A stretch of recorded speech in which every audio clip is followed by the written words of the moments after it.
Now, a few weeks ago, we took a first look at the LaserPecker 5, which is the latest in the LaserPecker lineup of laser engravers. But it is one of a kind in the LaserPecker family. And that's because it has a dual laser solution. It has a fiber laser, 20-watt fiber, and it has a 20-watt diode. Now, this is going to give you the ultimate flexibility when it comes to engraving.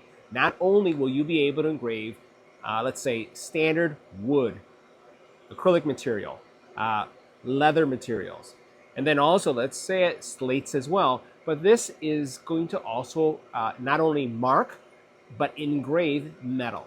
And we're talking about a lot of different metal solutions. So if you're really looking to step up your business offering and offer precious metal engraving, silver, gold, stainless steel, and others, then this is going to be a laser that you'll want to consider. Now, what you'll see in today's video is we'll take a look at all the optional accessories that are available with the LaserPecker 5. We'll take a look at some of the engravings that we were able to generate with the LaserPecker 5.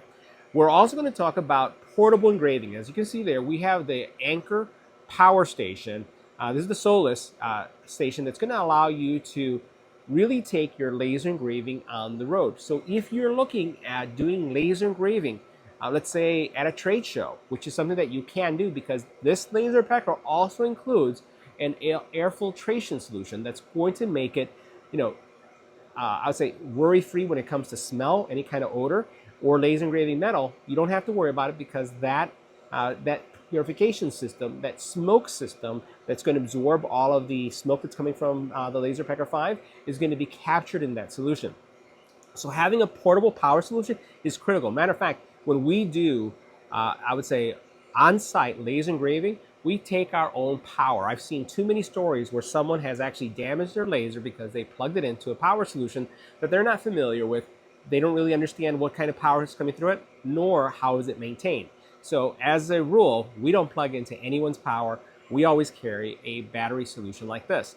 And this is going to be able to power your business for a full day.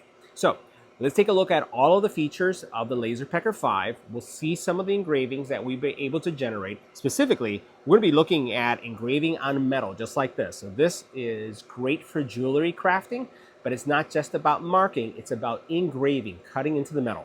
So we're going to take a look at our experience. We're going to actually go through a couple engraves as well, and you'll see why you may want to consider this as your next laser.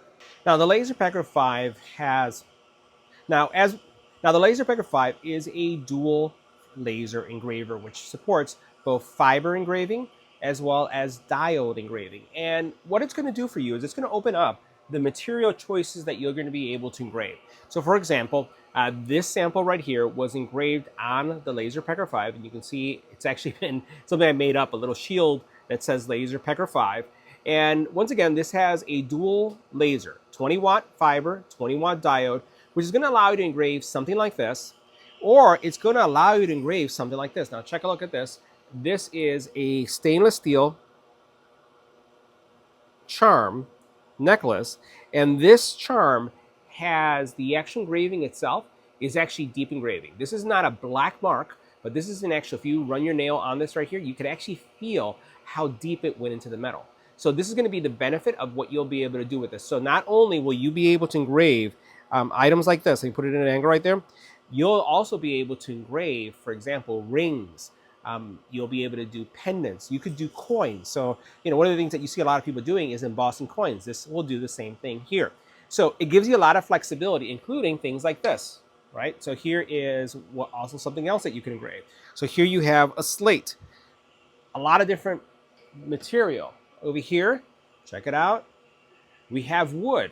So you're going to be able to do wood, leather, precious metals, all different type of material on the LaserPecker 5. And a couple things that you'll notice, first of all, is that it does have a cone type view.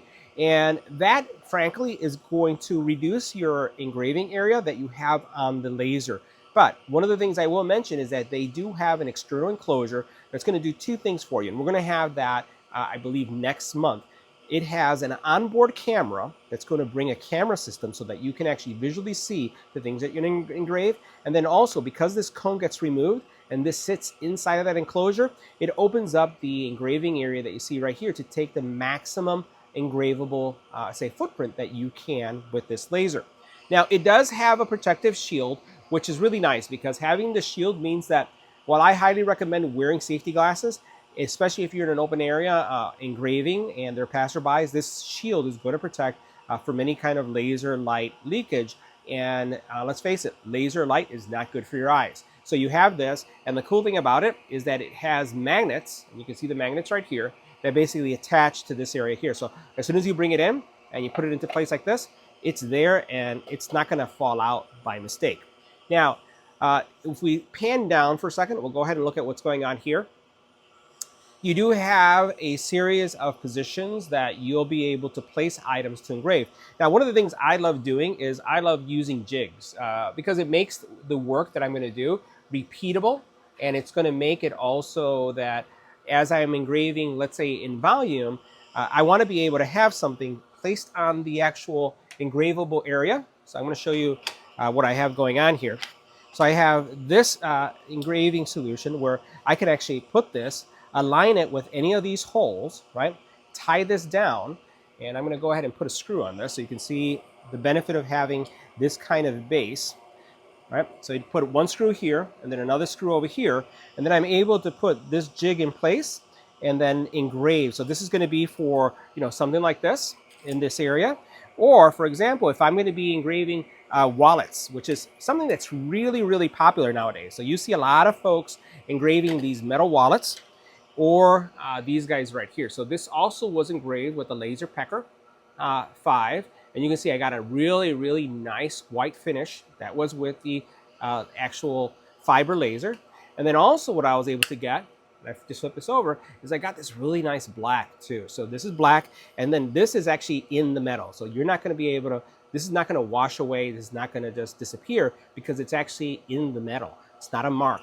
So this, for example, just locks into place right there, and I'm able to engrave. And if I have to do 10 of these or 100 of these, all I got to do is replace this item with the next one, and I'm able to engrave many of them and have some precision going on. So I really like the fact that you have this base right here that allows you to create tooling like this to be able to get through many items like what I showed you here. Now, the LaserPecker 5, one of the things that I have noticed is that it does run a little loud. The fan is running, and it does have a sleep mode, but at its current rate, and I'm just going to go over here to the actual Anchor Solix, it is consuming 16 watts of power in standby mode. But I don't really consider this standby mode. It actually has, or maybe we could call it standby. It does have like a sleep mode where it gets quiet and it turns off. But right now, if you have it plugged in, you're going to see 16 watts being consumed, and with 16 watts and let's say 83% battery that I have here, I have around 210 hours of battery life left. That's how much battery you're going to be able to get with this, and that's why I highly recommend that if you're going to be laser engraving on site, that you have something like this to do it. So coming back to the LaserPecker. The LaserPecker does have a cooling system, and we're going to go ahead, and there's a lot of similar things that we've seen with the LaserPecker family that you see also that's brought into the LaserPecker 5. First of all, it does have a motorized, again, lift system. So you notice how it's coming down. I just pressed and held the button at the very top, and it was able to come down like this. So I'm just going to let it come down a little bit, and then I'm going to stop it, and you can see how that works. It does have a couple buttons that I'm going to show you in a couple seconds. One of these buttons is going to be your framing area. So this is right there framing the area that I am about to engrave, and it's also used to do your focus. You do have an emergency stop, and then what you also then have is your pause button on the top. So you have those controls based on what's going on here. Now that blue light is not going to mark anything because that's a framing light. And what that's going to do is it's going to allow you to frame what you're going to engrave before you engrave it. And you can actually adjust the intensity of that. I keep it very, very low, and because I don't really need a lot of intensity. And then because it has this cone here, it doesn't really compete with light as you normally would. So as we take a look at what's going on up here, here you have those three buttons that I mentioned. Right? You have your framing button, you have your emergency stop, and your pause button, and you still have, again, the LaserPecker handle, because this actually, you can remove it and use it as a hand laser. You could also tilt it upwards so that you could have it pointing forward. So like if you were having this engraving some form of material that required you to have this in a position that the laser facing forward. Now, I've seen, and I get a lot of questions is about, is it possible to engrave something, so the laser's right now pointing down. Imagine if the laser is pointing this way and I had something right here. Can you do that and hold the laser? The answer is absolutely yes. But what I find is that because a laser engraved, depending on the material that you're doing and the type of lasering that you're doing, you may not be there for seconds. You're most likely going to be there for minutes. And I don't know that I or anyone else can actually hold without moving with the precision that this thing needs to be able to get a clean engrave. So I wouldn't recommend holding the laser. I would, use it with its stand, right, and adjust it that way if you wanted to be laser engraving this way. But that's not something that I really see as my personal use case. Now, if we go on the top of the laser, something else that you're going to see right here is that we have your up and down button right here, and then these you can adjust just one step at a time like this, or what you could do is by pressing and holding, it's just going to start moving up as you saw right there, right? Or I could go down. And then again, you're using this to be able to focus, and you could do this with the software as well. Now, the other thing that you have with the kit, and again, this is, you could build your solution. So you could get just the laser, right? What you see right here. Or what you could do is expand. So if you have the LaserPecker 4 and you do have the existing, again, extension slide, or you have your Rotary, you could use that with this. If you are a larger production shop and you want to be able to have both machines having these options running at the same time, then get it again, right? But these are the exact same accessories, and you could use them on the 4 and on the 5 if you've already purchased these. Now, one of the things I like about the LaserPecker Rotary, and we're going to go ahead and rotate this a little bit, is the fact that, not only is it going to give you a really nice laser engrave, but what I also like about it is that it's one of the few rotaries that I found that without purchasing additional accessories out of the box, it is going to support multiple engraving modes. So I just want to show you something. I'm going to loosen this right here. And this is not loosening the chuck, right?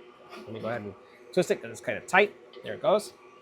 But this is going to change, watch this, how I want to engrave. Now, you remember, and I'm going to bring this back on camera, bring this down right here. You remember I talked about being able to shift the LaserPecker and change the angle. So let's say, for example, you wanted to be able to get this area, right, a larger area using the LaserPecker, and you didn't want to put it on the actual base. You can actually lift it up like this and then face the LaserPecker this way to engrave as this is rotating like this, right?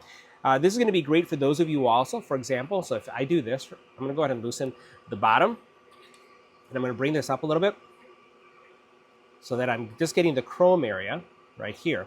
So if you want to, for example, do a wrap, you could do a wrap too. Now, obviously, I didn't level mine precisely. You'd want to be able to put a level on this so that you can get that precision. But this is going to give you the ability to do a full wrap, as a lot of people are really getting into the full wraps when it comes to laser engraving. And again, if your laser or if your cup or tumbler in this case required you to remove the handle, that's something you can do too. But what I do like about this is that if I did have a handle and I wasn't engraving in the handle area, I don't have to worry about it knocking on the base because it's standing up. So this is, for me, a very positive and real use case if you're laser engraving tumblers. Now, if you choose to engrave with the LaserPecker base, right, not standing up as we talked about, I just wanted to show you the overall position that you're going to have the actual tumbler in this case. So I'm going to go ahead and adjust this, right, just so that you can see. And this would be the position that you would have it in. Now, I don't have the chuck locking this on the side because it does have like a little chuck that you would use to lock this here. But what you'll notice is the position of this. The laser is going to be placed in this position, and then the actual tumbler rotary is going to be coming from the back forward. Now, one of the things that I needed to do in order to get, a lot more repeatability, because I'm all about consistency when it comes to engraving and ease of use, is, guess what? Yep, I have another jig. So I created this jig, and this jig is basically going to hold this right here in this place. It ties down, and then that way when I need to basically get my rotary and put it in, it just locks into place really nicely here, and it gives me the ability to go forward and back depending on where I'm going to be doing my engraving. So that locks me in, and it gets me going really nicely. So once you level this piece right here, so you level it, you lock the chuck in place, you're set to go, and then you'll be able to laser. Now keep in mind that when you're laser engraving with the hood up, you want to make sure that you have your glasses on, because this is not going to protect you. This is going to be open, right? So what I like doing is making sure that you wear the enclosed glasses that they supply you to make sure that you're okay. And also, if there's anyone else in the room with you, you want them to have their own set of glasses too, because of the laser beam coming through this. And remember, you do have two type of lasers. You have the diode laser, and then you have the IR laser. What I did here with this specific one is I used both the red and which is the fiber laser, and then I also used the blue laser. So what I did was I used the blue laser to remove the surface material that was here, the purple, right? And then I used the fiber laser to clean it up. So what you're seeing right here is what I got out of the laser, right?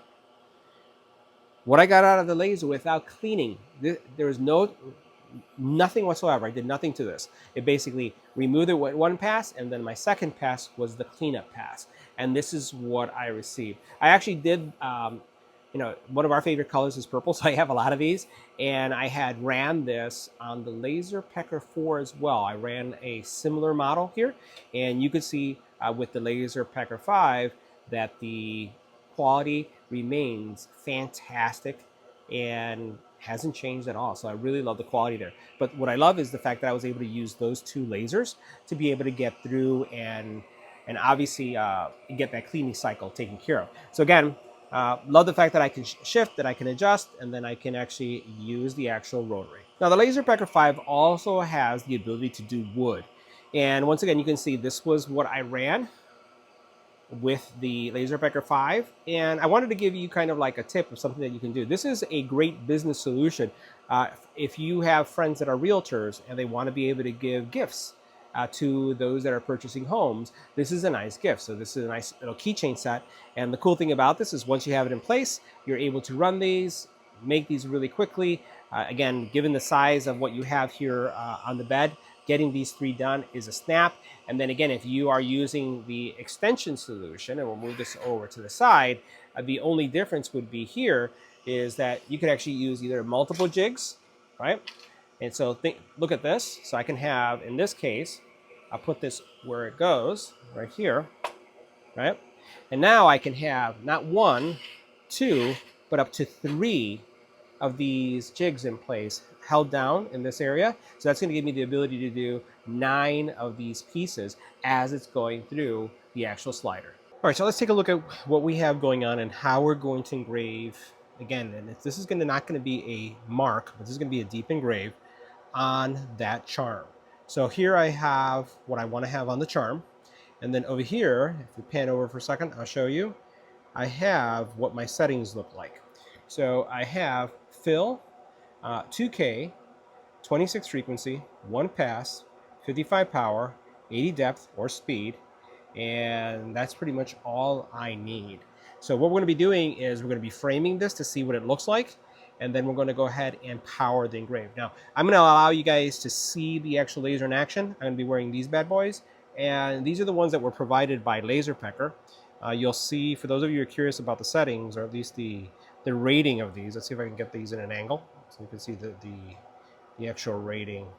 You can see a little bit there.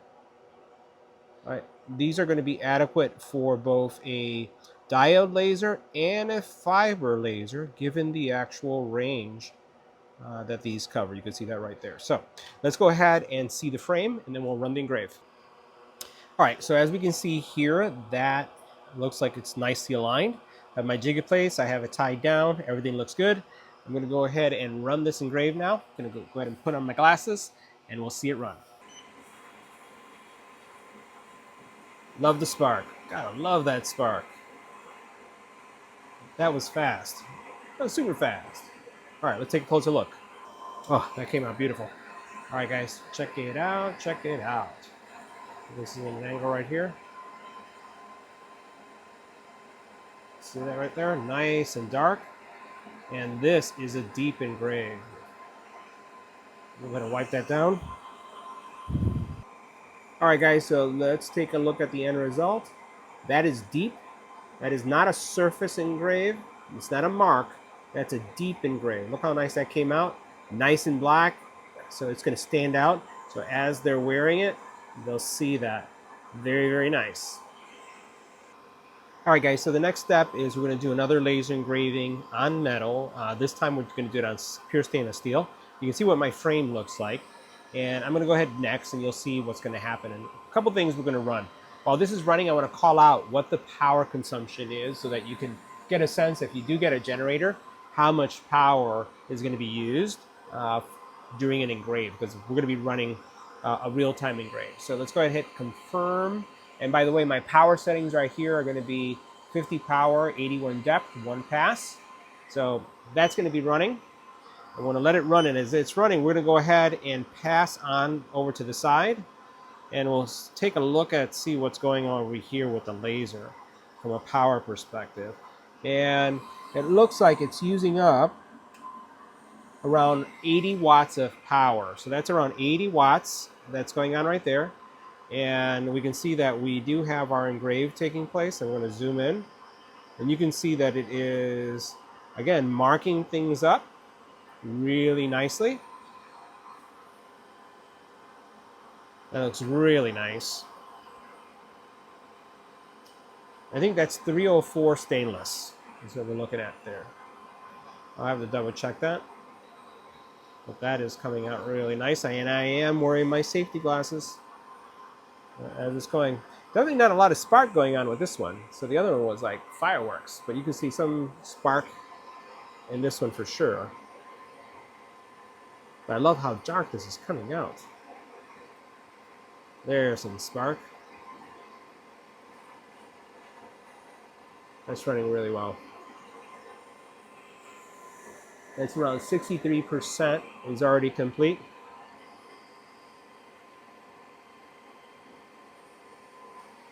Once this is done, I'm going to also show you the air purifier. I actually have it connected, but it's actually underneath my desk. This is a stand-up desk. So the laser itself is actually sucking in any kind of pollutants that are coming from this engrave. So that is done. And wow, that looks nice. Let me zoom in a little bit right there so you can see what that says right there. Isn't that nice? Ooh, that's a little shaky. Let's see, is this hot? No, it's not. Alrighty. That's probably not the smartest thing to do either. Let me go ahead and zoom out. Wow, that is nice. Look at that. No chemicals, no spray, and that's stainless. And I want to say that this probably has a little plastic cover on it too. So if I remove this cover, yeah, that was silly of me, but I did leave one on there. It's okay because it made it right through. Watch, this is going to look even better once I remove this plastic off of here. Oh my God, look at that. Looky, looky. Looky, looky. Isn't it nice? Very nice. And that went in. That's actually, let me go ahead and see if I can put this in an angle you guys could see. I just wiped my finger on it a little bit, but there's nothing on my finger you can see right there. But we'll put this in an angle. See if we can see the depth. That is dark. And the cool thing again is no spray. I'm digging it. No spray whatsoever. So guys, that wraps up our review. See you in the next video.